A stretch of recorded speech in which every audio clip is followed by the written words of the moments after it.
Hello, welcome to 10x vibes. Business proposal की next episode को शुरू करते हैं। हारी को देखते हैं जो बस से सॉकचू स्टेशन पहुंच जाती है। तभी तेमू उसको कॉल करता है और बताता है हारी को तेमू बहुत हैंडसम लग रहा होता है, लेकिन वो खुद को डिट्रैक्ट नहीं होने देती और खुद को कहती है क्या कर रही हो हारी। आया तेमू बताता है कि सॉकचू में बहुत सारी टेस्टी डिशेस मिलती हैं उनको। फिर वो उससे उसका बैग लेता है और उसको कार में बैठने को कहता है। वो उसका बैग रखकर जब वापस आता है तो हारी उसी की सीट पर बैठी होती है और वो कहती है कि मैं ड्राइव करूंगी, मेरे होते हुए मैं आपको ड्राइव कैसे करने दूं। फिर दूसरी तरफ से आकर तेमू भी कार में बैठ जाता है और मैप में रेस्टोरेंट की लोकेशन लगा देता है। हारी ये देखकर बहुत खुश होती है और कहती है कि मेरा बहुत टाइम से यहाँ जाने को दिल था। जब वो रेस्टोरेंट पहुंचते हैं तो वो बंद हो चुका होता है। हारी गूगल पर और रेस्टोरेंट ढूंढने लगती है और तेमू को कॉल आती है। वो बंदा कहता है कि मैं बीच पर पहुंच गया हूँ। तेमू हारी को कहता है कि हमें पहले बीच पे जाना चाहिए, शायद वहाँ पर कोई अच्छी जगह मिल जाए। फिर वो बीच पे चले जाते हैं और वॉक करने लगते हैं। हारी कहती है कि हमें यहाँ पर खाने को कुछ भी नहीं मिलने वाला।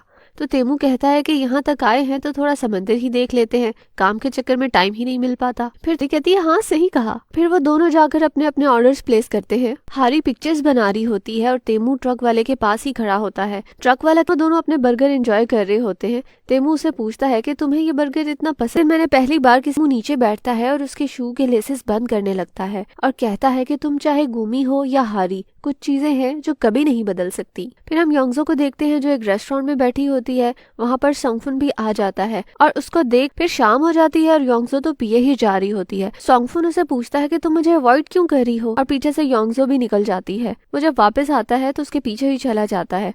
योंगजो नशे में होती है और उसे चला भी नहीं जा रहा होता तो वो उसे पकड़ लेता है। योंगजो कहती है कि तुम यहाँ क्यों आए हो और तुम इतने अच्छे कब से बन गए हो। तो वो कहता है कि मुझे तुम्हारी फिक्र हो रही थी इसीलिए आ गया। इसके बाद इतनी महंगी ड्रेस थी ना। तो तेमू कहता है कि तुम मुझे हर वक्त सॉरी क्यों कहती रहती हो, कहने को और भी बहुत सारी बातें हैं, तुम ये भी तो कह सकती हो कि मैं कितना हैंडसम हूँ या मेरे साथ बहुत मजा आता है। तो हारी कहती है हाँ मजा तो आता है। वो इसी तरह बातें कर रहे होते हैं कि अचानक बारिश शुरू होकर हारी से कहता है कि मुझे मीटिंग में जाना है, तुम खुद ही घर चली जाओ। तो हारी कहती है मैं बारिश में कहाँ जाऊंगी। तो वो कहता है कि मुझे मीटिंग में जाना है, जल्दी उतर जाओ गाड़ी से। फिर हारी को मजबूरन बारिश में ही उतरना पड़ता है। तेमू गाड़ी, उसके फोन की बैटरी भी खत्म हो चुकी होती है और वो बंद हो गया होता है। उसको बस स्टेशन से एक टूटा हुआ अम्ब्रेला मिलता है और कुछ दूर उसे एक होटल भी नजर आता है। हारी वहाँ चली जाती है और वहाँ जाकर अपना मोबाइल चार्ज पर लगवा देती है। और इधर तेमू की तो बारिश में बहुत खराब हालत हो जाती है क्योंकि उसके मॉम डैड का एक्सीडेंट बारिश में ही हुआ था। इसी वजह से उसे बहुत घबराहट होती है बारिश में और बहुत डर जाता है। वो जब बारिश रुकती है तो वो कुछ संभलता है